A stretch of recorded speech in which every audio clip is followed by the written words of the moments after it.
módulo que vamos a incluir o que vamos ahora a desarrollar es un módulo que es decisivo, porque este es el módulo que le enseña a usted realmente cómo usted proyecta algo que usted ha diseñado, es decir, cómo usted presenta un proyecto suyo. Y si no me equivoco, a esta altura ya por lo menos en diseño le tuvieron que haber pedido muchas de estas cosas, pero no entiendo todavía el porqué. Vamos a explicar el porqué de muchas cosas y van a ver cómo se desarrollan en un ambiente en donde puede ser tanto manual como puede ser digital. O sea que no es restrictivo solamente a lo manual. Ustedes se van a dar cuenta que en el ejercicio de su carrera la teoría es normalmente manual, pero se ejecuta a veces digitalmente, porque nosotros ya en este momento de la vida, muy raro tú ves un plano a mano, muy raro. Y casi todo se ve digital. Pero ¿cuál es el problema? Cuando uno diseña, las cosas no se diseñan digitales. Eso es una gran mentira que a veces creemos que es más rápido comenzar a trabajar un diseño digitalmente, y es falso. Los medios digitales no están diseñados para que nosotros concibamos diseño en ellos. Están concebidos para que nosotros desarrollemos nuestro diseño en ellos. ¿Eso qué significa? Que usted tiene que venir con una idea muy preconcebida de qué es lo que quiere hacer en el espacio.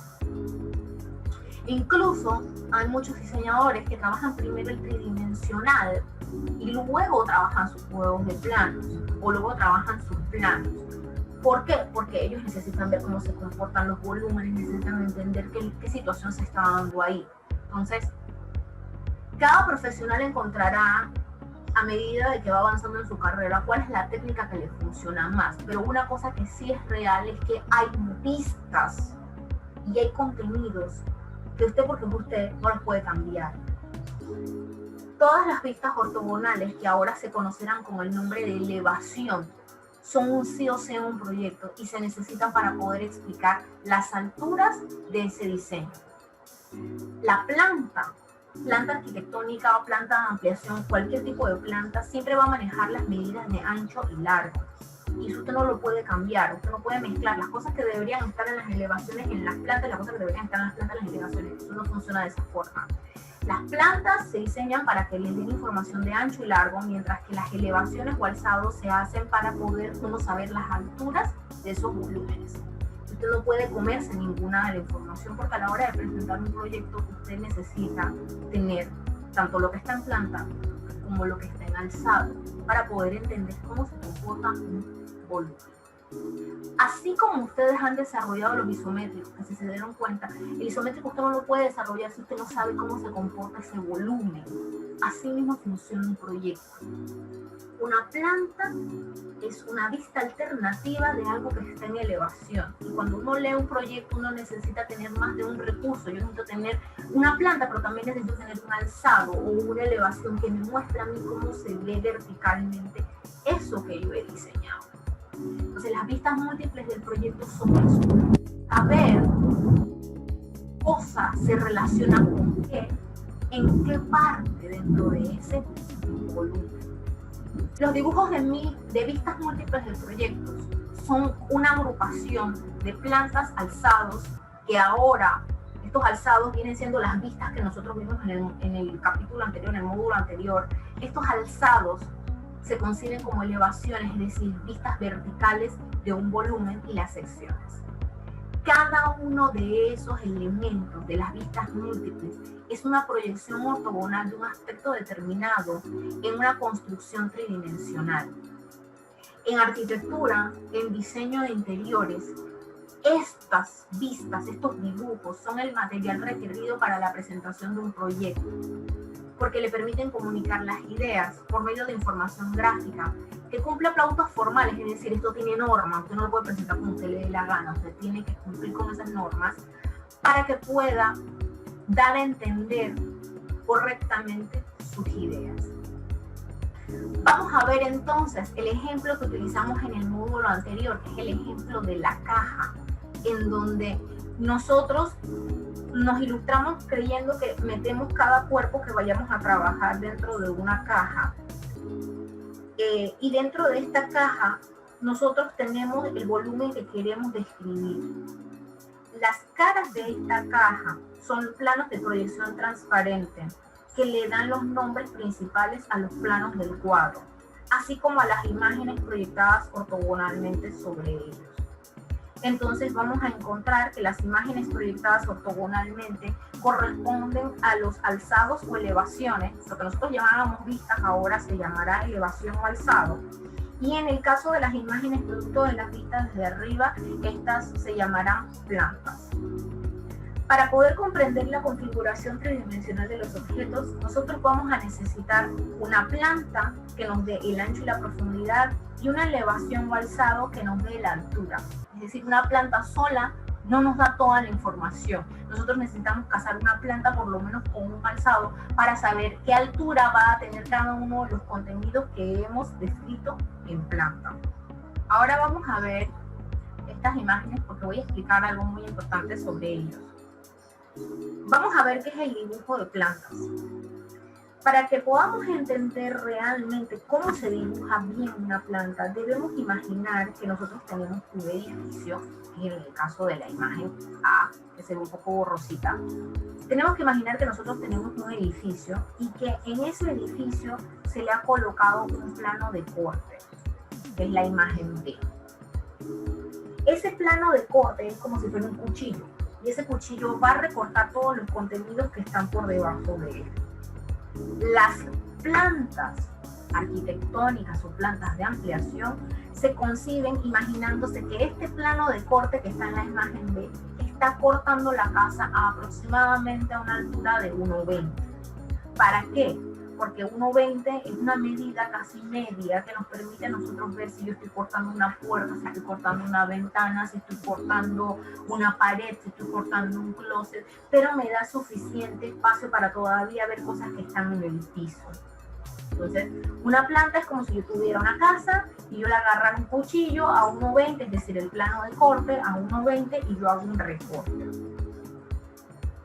Esa sección, porque realmente eso es una sección, solamente que a diferencia de las secciones que nosotros vimos en el módulo anterior, esta sección es horizontal, la misma va a recortar y nos va a quitar, en teoría, todo lo que está sucediendo por encima, es decir, nos va a quitar el techo, nos va a quitar el cielo raso, nos va a quitar todos los elementos que están por encima y nos permite entonces ver cortadas las paredes, las columnas, los huecos de las puertas, los huecos de las ventanas, removiendo todo lo que está entonces encima del plano de corte.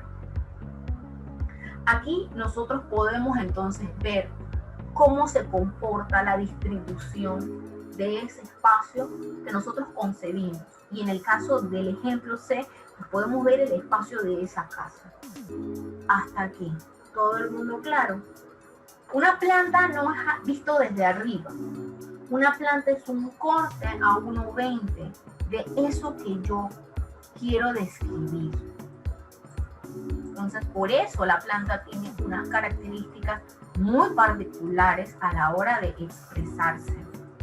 Cuando nosotros realizamos un corte, y veamos para eso la ilustración 53, lo que estamos haciendo es cortar en un nivel en donde no está tan bajo como para cortar el mobiliario fijo, pero tampoco está tan alto como para que no nos permita ver cosas tan sencillas como dónde está la cama, o dónde está lo sanitario, o dónde se supone que deberían quedar los muebles de la cocina.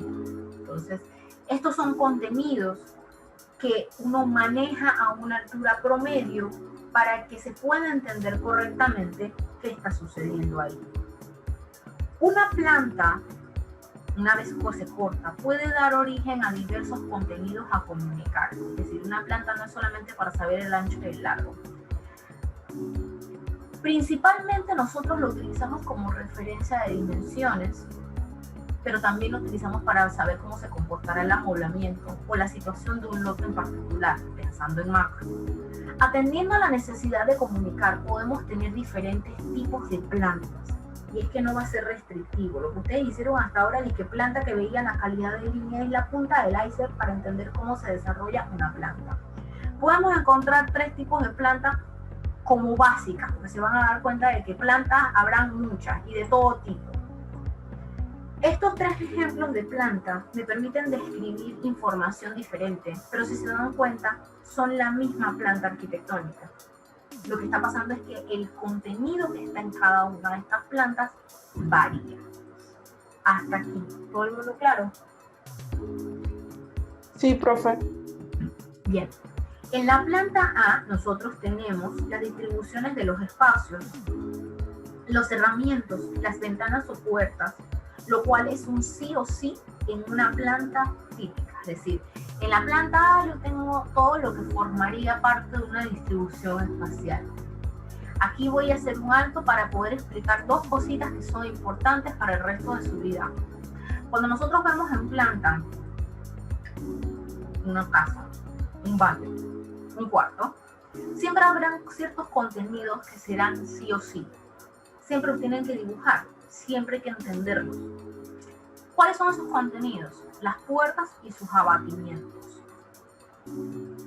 Porque una puerta para nosotros es la hoja de la puerta y los marcos, pero también el abatimiento, que es esto, la zona por donde la puerta a la hora de abrirse va a moverse.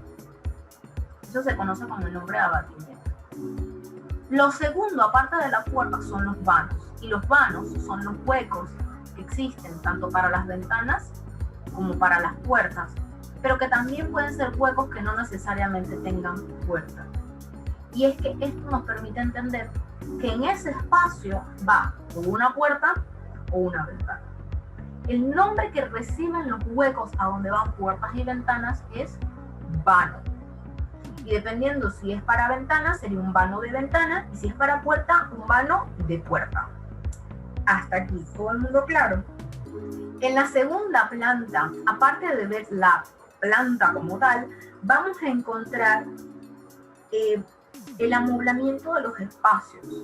Es decir, vamos a encontrar que hay mueblecitos que nos describen cómo se comporta el espacio ese interior. En este caso vamos a encontrar dentro de las recámaras el uso de camas, en la sala el uso de mobiliario de sala, en el comedor el uso del mobiliario del comedor. ¿Por qué? Porque estos son mobiliarios que son móviles, es decir, es el mobiliario que el diseñador o el dueño de la casa va a poner en su momento. Y la diferencia que tenemos entre la planta A y la planta B es que la planta A me muestra mobiliario fijo, es decir, mobiliario que el dueño así por así no puede cambiar. En una planta básica normalmente yo voy a ver todo el mobiliario fijo. Llámese mobiliario fijo, el lavamanos, el inodoro, los muebles del closet, porque esas son cosas que el señor cuando se muda no se las va a llevar, y el mueble de la cocina, que es un mobiliario que se va a mantener en la casa independientemente quién sea el dueño. Agregarle amoblamiento significa que yo le voy a poner entonces los otros muebles, es decir, aquellos muebles que son móviles, como la cama, la silla, la mecedora, la mesa del comedor, algunos artefactos como bien podrían ser las lavadoras, las refrigeradoras si son especialitas. Eso es lo que estaría en una planta de amoblamiento. Los muebles, las camas, las mesas van a escalas. Usted no dibuja esa cama de que porque me pareció que la cama es un rectangulito así y es bonito. No. Usted cuando hace eso, normalmente ya tuvo que haber hecho un ejercicio en su vida en donde usted medía qué tan grande era una cama queen, qué tan grande era una cama king, qué tan grande era una cama twin, para saber de qué tamaño son las camas. También tuvo que haber hecho el ejercicio de qué tamaño es la silla del comedor, de qué tamaño es una mesa de comedor, de qué tamaño es un sofá de 3 puestos, de qué tamaño es un sofá de 2 puestos, de qué tamaño es una butaca o una poltrona, y así sucesivamente. Colocar muebles no es colocar figuras geométricas porque se ven bonitas, es porque ya usted tiene un conocimiento de qué tan grande es una cama, qué tan grande es una mesa, qué tan grande es una silla. O sea, que tiene que haber un conocimiento previo. Aparte, en esta planta B vamos a encontrar una línea oculta, no sé si la están viendo aquí afuera. Esta planta nos está mostrando no solo el amoblamiento, sino que también está mostrando la proyección del alero del techo, es decir, el borde del techo. Como el borde del techo o el techo es algo que no está incorporado dentro de nuestra vista, porque se supone que yo hice un corte a 1.20, eso es algo que está por arriba. Todos aquellos elementos que se encuentran por arriba de la zona de corte se van a ver en línea oculta. porque ellos no están ahí, pero yo necesito saber cómo se comporta el techo, o en el caso de la cocina, que si se dan cuenta no tiene puerta, pero tiene como 2 líneas ocultas aquí, pues ahí yo necesito saber que arriba de la puerta hay un dintel, que es la pared que sigue después de la puerta. Entonces, en esta planta en particular vamos a hacer mucho énfasis en que yo no solamente voy a ver mi contenido de mobiliario fijo, también voy a ver mi mobiliario que yo puedo cambiar, y también voy a ver entonces la proyección del alero representada como líneas ocultas. ¿Todo el mundo claro? La tercera planta, la planta C, me está mostrando entonces el dimensionamiento de los espacios. Las distancias a la hora de presentar una planta, tanto interiores como exteriores, son un complemento una de la otra. Yo puedo tener una planta con medidas interiores únicamente, pero también puedo tener plantas con medidas exteriores. Y cuando sucede de esa forma se van a dar cuenta que ustedes tienen que organizar muy bien cómo van a mostrar la información. Por ejemplo, en mi vista o en mi planta esta que tengo aquí, yo describo los espaciamientos de las ventanas a través de las medidas exteriores, mientras que las medidas libres interiores se muestran desde dentro de la misma casa o desde dentro de la misma planta. Cuando yo muestro dimensiones, se van a dar cuenta que esas plantas no tienen tanto mobiliario, no tienen tanto chiche. ¿Por qué? Porque no me da espacio para poder ver los muebles y ver las dimensiones. Entonces ahí usted, como buen diseñador, tiene que saber filtrar la información que va a haber en cada una de las plantas. La mejor planta no es la que tiene todos los chícheres ahí. La mejor planta es la que el constructor puede entender bien. Estas distancias, estas dimensiones que están aquí, se conocen con el nombre de acotaciones, es decir, la representación escrita se conoce con el nombre de acotaciones. Para estar más claro cómo funciona esto, ustedes tienen el video, los videos de dimensiones que se presentaron en el módulo AutoCAD. La explicación de dimensión explica muy bien la diferencia entre la acotación y dimensión como tal. Y por eso es importante que tanto los videos manuales, o sea, las clases manuales, como las digitales las vean en paralelo y las vean relacionando un tema con otro.